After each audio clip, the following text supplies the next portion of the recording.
जी हमरा किया पन बनावल हो जी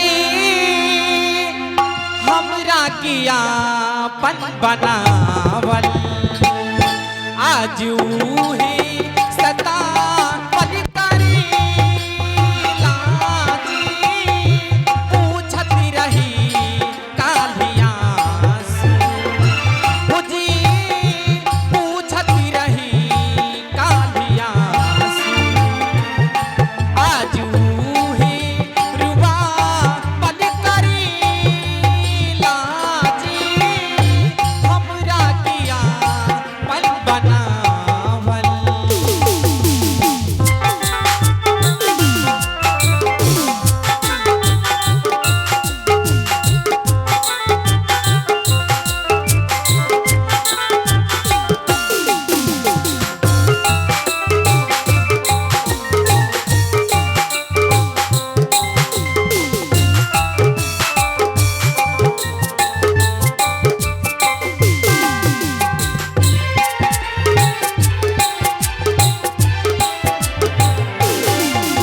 नीमन रही कितना राही अच्छा हमरा से प्यार उता करती रहे साचा।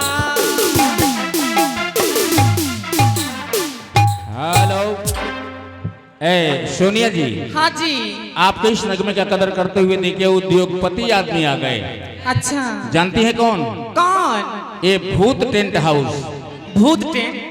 भूत टेंट हाउस की तरफ से ये 11 रुपए का पुरस्कार मिला है।